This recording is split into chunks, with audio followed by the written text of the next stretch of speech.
आप सभी को मेरा सनातनी नमस्कार। सनातन परंपरा में ऐसे अनेकों रहस्य छिपे हैं जिन्हें हम सदियों से जानते और मानते आ रहे हैं, लेकिन शायद ही हमने कभी इसके पीछे से जुड़ी वास्तविक रीजन अर्थात अर्थ जानने का प्रयत्न या प्रयास किया। चतुर्मास का रहस्य, क्या सचमुच 4 महीने के लिए सो जाते हैं भगवान विष्णु?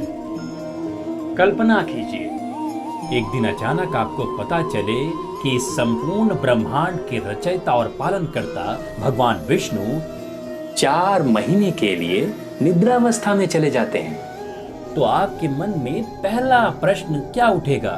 यदि भगवान विष्णु सो जाते हैं तो ये सृष्टि का पालनकर्ता कौन होता है? क्या ये सृष्टि भगवान शिव के अधीन हो जाती है? क्या देवताओं का कार्य रुक जाता है, या फिर इसके पीछे कोई ऐसा रहस्य छिपा है जिसे हम सदियों से एक धार्मिक परंपरा मानते आ रहे हैं? या शायद इससे भी बड़ा प्रश्न, यदि ये केवल एक धार्मिक मान्यता थी तो भारत के ऋषि मुनियों ने इन्हीं 4 महीनों में यज्ञ, यात्रा, विवाह जैसे शुभ और बड़े मांगलिक कार्यों को करने से क्यों रोका? क्या इसके पीछे कोई वैज्ञानिक कारण था? क्या ये प्रकृति की रक्षा के लिए बनाया गया कोई प्राचीन नियम था, या फिर ये वास्तव में ब्रह्मांडीय ऊर्जा से जुड़ी हुई कोई एक बड़ा रहस्य था? आज के इस विशेष एपिसोड में हम जानेंगे चतुर्मास का रहस्य।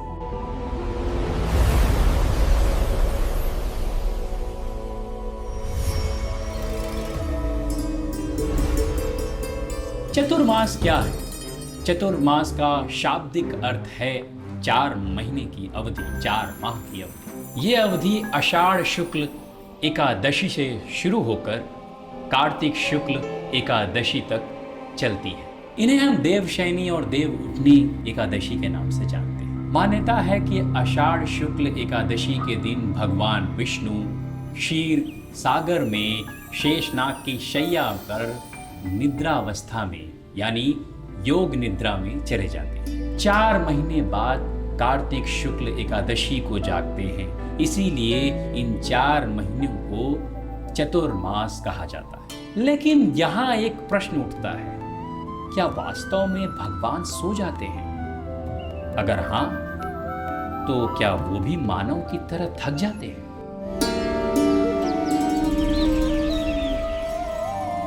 भगवान विष्णु की योग निद्रा क्या है? सनातन धर्म में भगवानों की निद्रा का अर्थ मनुष्यों की तरह नींद नहीं, उसे योग निद्रा कहा जाता है। योग निद्रा का अर्थ है पूर्ण जागरूकता के साथ विश्राम की अवस्था। ये वो स्थिति है जहां चेतना सोती नहीं बल्कि भीतर की ओर केंद्रित हो जाती है।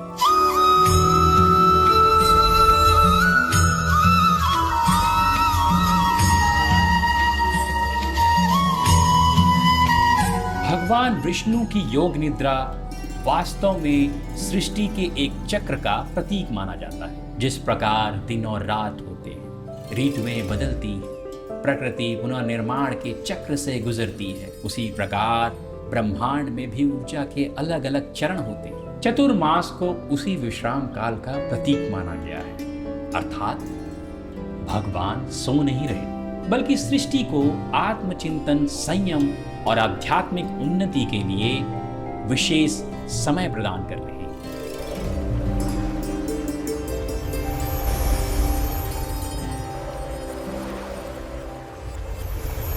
भगवान विष्णु शेषनाग पर ही क्यों शयन करते हैं? ये दृश्य हम सभी ने देखा है। असीम क्षीर सागर, उसके मध्य शेषनाग और उन पे शयन करते भगवान विष्णु। लेकिन क्या ये एक केवल धार्मिक चित्र है या इसके पीछे भी कोई प्रतीक छुपा हुआ है? शेष का अर्थ है जो अंत के बाद भी शेष रह जाए, अर्थात अनंत। इसी कारण शेषनाग को अनंत शेष भी कहा जाता है। वे समय और अनंतता के प्रतीक माने जाते हैं। वहीं क्षीर सागर केवल दूध का समंदर नहीं है, ये ब्रह्मांडीय चेतना का प्रतीक माना जाता है।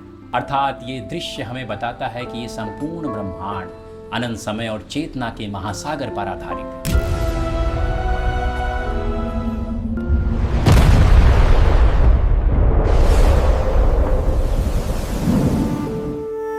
और भगवान विष्णु इसी ब्रह्मांडीय व्यवस्था के संरक्षक हैं। यदि भगवान विष्णु सो जाते हैं तो संसार का पालन कौन करता है? ये प्रश्न सदियों से लोगों के मन में चला आ रहा है। लेकिन शास्त्र बताते हैं कि भगवान की योग निद्रा का अर्थ कार्यों का रुक जाना नहीं है। जैसे सूर्य बादलों के पीछे छिप जाए तो इसका अर्थ ये नहीं कि सूर्य का कोई अस्तित्व ही नहीं है। उसी रूप से भगवान विष्णु की शक्तियां निरंतर कार्य करती रहती हैं।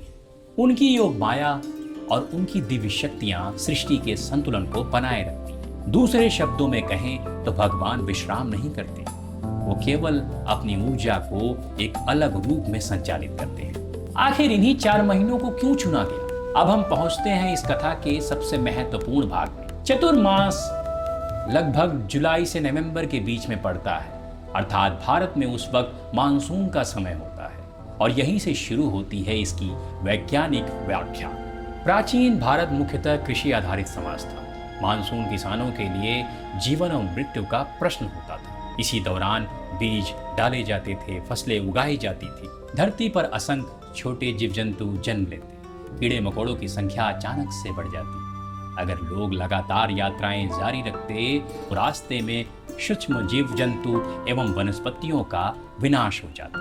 इसीलिए ऋषियों ने यात्रा कम करने की सलाह दी।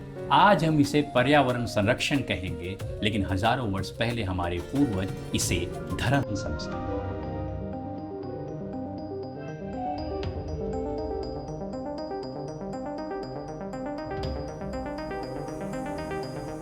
विवाह और शुभ कार्य क्यों रोक दिए जाते?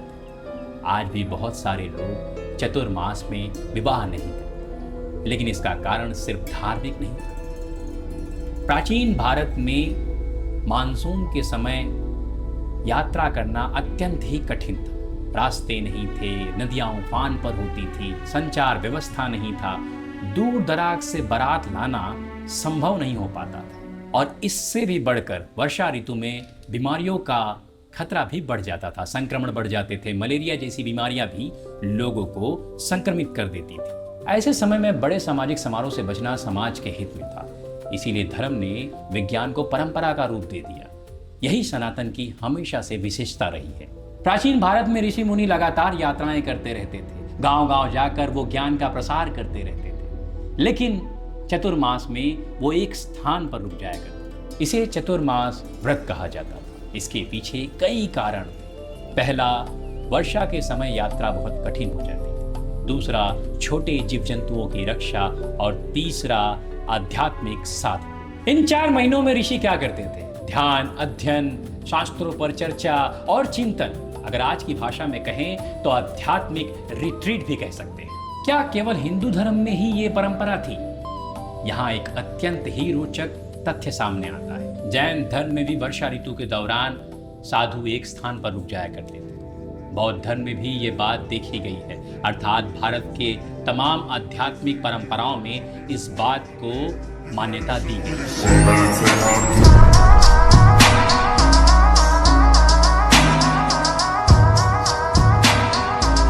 चतुर्मास और भोजन संबंधित नियम। आपने देखा होगा कि इस दौरान कई लोग भोजन में कई पदार्थों का त्याग करते हैं। कहीं पर हरी सब्जियां छोड़ी जाती हैं, कहीं पर बैगन, कहीं पर दूध और कहीं पर कुछ अन्य पदार्थ। क्या यह अंधविश्वास था?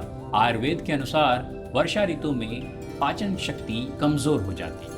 तापमान में बदलाव के कारण शरीर संक्रमण के लिए अधिक संवेदनशील हो जाती है। इसीलिए हमें हल्का भोजन करना चाहिए। आधुनिक लैंग्वेज में हम इसे मौसमी डाइट कहते हैं, लेकिन हमारे पूर्वज इसे हजारों साल पहले से जानते आ रहे हैं।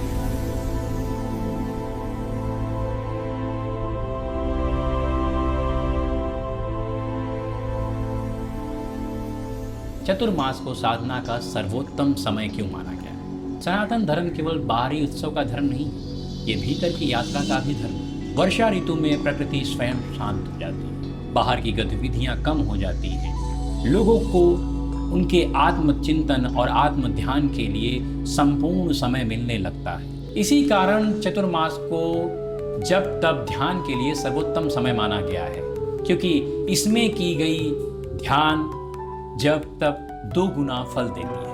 ओम भूर्भुवः स्वः तत्सवितुर्वरेण्यं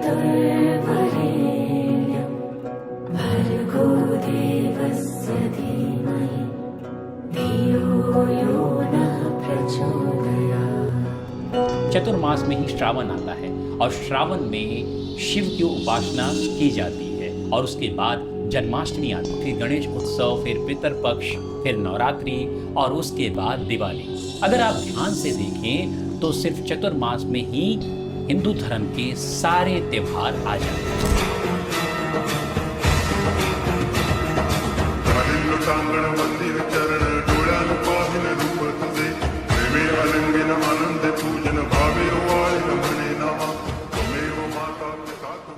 क्या चतुर्मास आज भी हमारे लिए मायने रखता है? जब आधुनिकता इतनी बढ़ गई है, हमारे पास सड़कें हैं, हवाई जहाज हैं, अस्पताल हैं, बहुत सारे प्रॉब्लम हैं, सोशल मीडिया है। जी हाँ, मैं तो कहता हूँ कि पहले से अत्यधिक मायने रखता है। शायद हमारे पूर्वज हमें 4 महीने का संदेश देना चाहते। थोड़ा रुकिए, धीमे चलिए, ठहरिए, आराम कीजिए, मन की सुनिए, पर्यावरण से जुड़िए और शांति से जिए। तो क्या सचमुच भगवान विष्णु 4 महीने के लिए सो जाते हैं? इसका उत्तर हाँ भी है और नहीं भी है। यदि हम इसे शाब्दिक रूप से देखें तो ये सिर्फ एक धार्मिक मान्यता है, लेकिन इसके पीछे के संदेश को समझें तो ये स्वास्थ्य और पर्यावरण के लिए एक अद्भुत व्यवस्था है। संभव है कि भगवान विष्णु की योग निद्रा वास्तव में हमें ये याद दिलाने के लिए है कि कभी कभी सृष्टि को चलाने के लिए गति नहीं बल्कि विराम की जरूरत होती है। और शायद यही चतुर्मास का सबसे बड़ा रहस्य है, क्योंकि कभी कभी जब भगवान सोते हुए प्रतीत होते हैं तभी मनुष्य को जागने का अवसर प्राप्त होता है। जय श्री हरि।